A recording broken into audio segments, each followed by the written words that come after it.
nation was founded on a bedrock principle, that we are all created equal. Seneca Falls, Selma, and Stonewall. Ordinary people can do extraordinary things.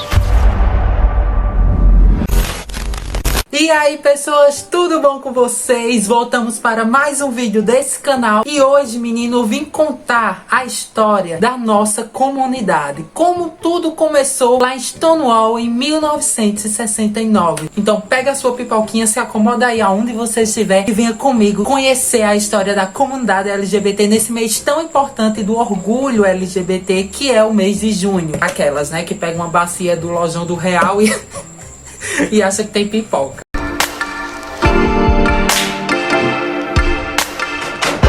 Gente, por mais que esse seja um vídeo muito, mas muito sério, eu vou tentar aqui falar de forma menos formal possível para o vídeo não ficar cansativo, não ficar longo, mas esse é um assunto assim triste, porém muito empoderado, porém muito feliz também, para que eu possa estar aqui hoje, tendo o meu lugar de fala e podendo contar tudo isso para vocês. A história foi bem triste. Os anos 60 foi um tempo muito difícil para nós da comunidade LGBT. Naquela época éramos vistos como doentes mentais, como pessoas que tinham algum problema psicológico, éramos dito como doentes pela Organização Mundial da Saúde. Naquela época existiam várias leis federais para proibir a homossexualidade, ou seja, você aí que hoje é assumido, saiba, meu querido, que antes não existia isso, não tinha a possibilidade dessa palavra de se assumir, de sair do armário, porque a homossexualidade era dito algo errado e você poderia ser preso e até morto por isso. Os atos homossexuais eram proibidos em quase todos os estados dos Estados Unidos, e claro que Nova York sim era proibido, porém existia um bairro chamado Village, que era onde os homossexuais eles poderiam se sentir acolhidos, poderiam viver de forma tranquila, entre muitas aspas. E lá no Village, onde muitos canais de TV na época falavam que era um bairro moderno, por exemplo, mas as igrejas diziam que lá era um inferno, era onde existia bares que os homossexuais poderiam ir frequentar, porque sim, era proibido existir bar para homossexuais e era proibido até vender bebida para homossexuais. Então você, bichinha aí que é viciada no álcool, primeiro saiba que tem que moderar, tá? Tem que moderar aí seu consumo no álcool e saiba que pra você hoje poder estar bebendo aí nos bares da vida, teve muita história pra contar. E o bar Stonewall era o lugar ao qual os LGBTs na época poderiam frequentar, poderiam beber a sua cachaçinha, porém já era de praxe assim acontecer várias intervenções da polícia quase todos os dias, quase todas as noites no bar para botar os LGBTs pra casa, para romper a alegria, a lei deles. Ah, e também existia uma lei federal que era a lei das 3 peças. Sabe o que é isso, menina? Eu vou te contar agora. Na época, você teria que usar pelo menos 3 peças do seu gênero, ou seja, era proibido você vestir roupas de outro gênero. Obviamente, as transexuais, travestis, drag queens eram aquelas que eram mais atingidas, porque quando acontecia essas intervenções das polícias nesses bares, como por exemplo no Stonewall, elas eram presas por estarem vestindo roupas de outro gênero. Gente, é cada absurdo que quando eu estava estudando para criar esse roteiro, nossa, fiquei com muita dor no peito, sabe? Fiquei com muita dor por ver o quanto os meus passaram e infelizmente passam até hoje. Além dessas leis federais que acontecia na época, também era permitido vários tipos de tratamento de cura gay, como por exemplo a terapia com eletrochoque. E sabe como se dava isso? Vou te contar também. O tratamento de choque era colocar uma foto de homem nu e dar vários choques até que ele não se excitasse. Gente, olha, peguei até minha colinha aqui porque você tem noção? Você tem noção que isso acontecia? E que ainda hoje existe pessoas que é a favor de terapias para a reversão da homossexualidade? Ai, meu anjo.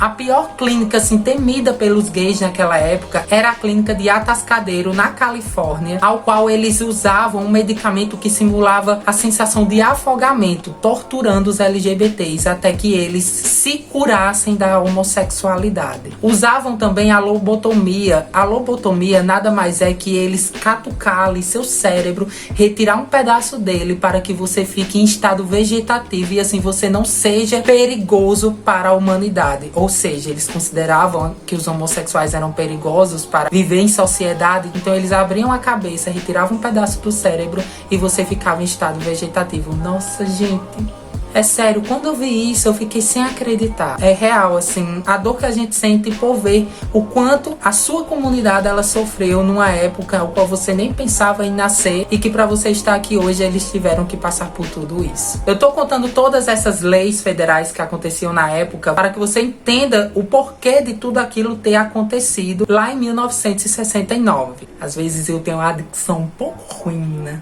Gesticular mais a minha boca. Eu sou uma pessoa bem aleatória, né? Que era pra mim estar contando um negócio, aí eu já entro em outra e enfim, bora lá. Tô tentando deixar esse vídeo aqui um pouco mais, né?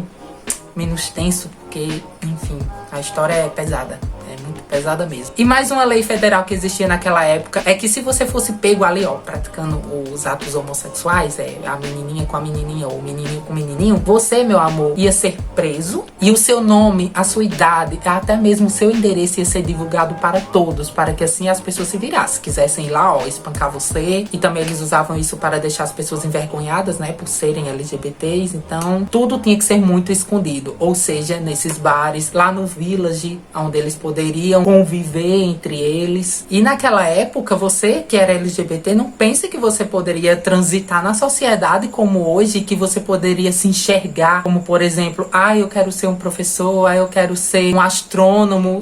Não, meu amor. A única maneira que você tinha para ganhar o seu dinheiro era a prostituição e vender drogas, infelizmente. E finalmente chegou a madrugada do dia 28 de junho de 1969, ao qual os LGBTs da época deram um basta em tudo aquilo, se revoltaram no bar de Stonewall. E claro, não foi só porque a polícia foi mais um dia ali acabar com a festa deles, é porque eles estavam cansados. Chegou a hora de dar um basta em tudo aquilo. Os LGBTs, eles estavam cansados de se sentirem à margem da sociedade. Eles queriam ser lembrados, eles queriam ser alguém e queriam se sentir pessoas comuns. E naquela madrugada do dia 28 de junho de 69, quando a polícia chegou para acabar com a festa lá no bar de Stonewall, como um dia normal que eles sempre faziam, uma rebelião começou dentro do bar e policiais que deram entrevista na época disseram que não esperavam que aquilo fosse acontecer, porque eles sempre imaginavam os LGBTs como pessoas fraquinhas, afeminadas,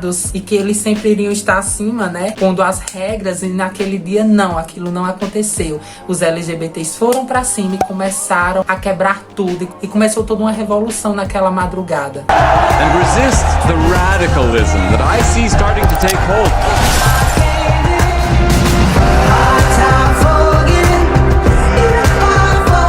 Uma coisa muito importante que eu tenho que ressaltar aqui é que Marsha P. Johnson, uma mulher trans preta, foi quem começou tudo. Sim, ela foi uma das maiores responsáveis por todo o movimento de Stonewall. Ela começou a arremessar coisas na viatura da polícia e aí tudo começou. E foi muita pancadaria, tocaram fogo nas viaturas, as bichas meteram terror naquela noite, as bichas ali, ó, colocou os policial pra deitar e não baixaram a cabeça naquele dia, sem nem imaginar que tudo começou a partir dali. Porém, elas perceberam que o que elas fizeram foi só o início e que agora elas tinham que continuar. E as noites de manifestação no bar de Stonewall duraram por 10 dias. Um parêntese também que eu quero fazer aqui muito importante, que eu já ia esquecendo, é que Marsha P. Johnson, a mulher trans e preta que eu falei que ela foi responsável pelo início da manifestação de Stonewall, tá lembrado? Sim, porque eu acabei de falar, né? Ela foi encontrada morta anos depois em uma parada LGBT e deram o caso como suicídio, mas acredita-se até hoje que mataram Marsha e que ela não se suicidou.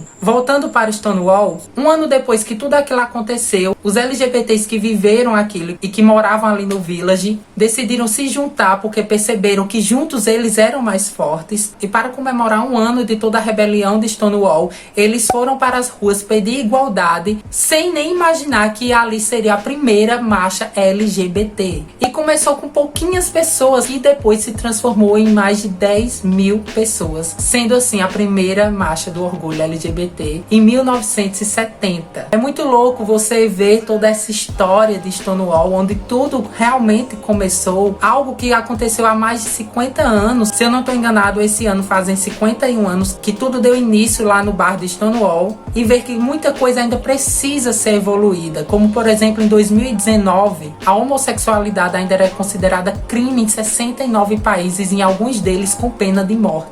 Portanto, a luta é constante, a luta ela não pode parar. Hoje a gente luta para não perder aqueles direitos que já foram conquistados. E a minha luta aqui nesse canal é para normalizar pessoas LGBTs, porque ainda existe muita demonização dessa comunidade. Muitos ainda nos veem como errados, pecadores e blá blá blá, e você já tá cansado de ouvir. E a minha luta aqui é para defender a normalização da comunidade LGBT, principalmente naquele meio ao qual eu vim, que é o meio religioso. Ter orgulho de dizer que eu sou LGBT não é apenas dizer que eu tenho orgulho de ser um menino que beija menino, ou dizer que eu sou trans e que eu não me vejo naquele sexo ao qual eu nasci. É muito mais que isso. Dizer que eu tenho orgulho de ser LGBT é enxergar toda a minha história, é enxergar as pessoas que sofreram para que eu pudesse estar aqui hoje, e enxergar uma história de persistência, de resistência. Sim, somos pessoas muito resistentes. Tudo que a gente já pensou, toda essa história de lobotomia, de pena de morte que já aconteceu, nós somos uma história de pessoas persistentes e muito fortes, hein? Muito fortes, porque uma pessoa LGBTQIA+,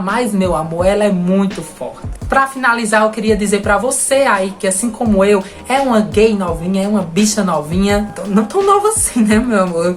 A gente já não tá na idade de dizer que já é tão novo, mas ainda assim, somos dessa geração nova. Queria dizer pra você que você sempre agradeça aqueles que vieram antes de você, que pra você estar no lugar que você está hoje, tendo mais tempo de vida, muitas pessoas sofreram. Muitas pessoas passaram por coisas terríveis. Então agradeça as bichas mais velhas, agradeça aqueles que estavam lá em Stonewall em 1969. Então é isso, gente. Eu amei fazer esse vídeo. Eu amei estudar toda essa história para que eu pudesse estar aqui com referências, para que eu pudesse estar aqui com um roteiro na mão que eu nem segui e conhecer mais sobre a minha própria comunidade. Se você gostou desse vídeo, desde já eu peço que você deixe aquele like aí embaixo, se inscreva nesse canal, compartilhe esse vídeo, compartilhe esse conhecimento. E como eu disse lá no meu Instagram, se você aí me segue, não é preciso você ser LGBT para que você apoie essa comunidade, para que você diga não à homofobia e que você queira pesquisar mais sobre história, sair da sua bolha e conhecer outros universos, conhecer o que pessoas passaram para que elas estejam hoje aqui. Fica na paz, até um próximo vídeo e valeu!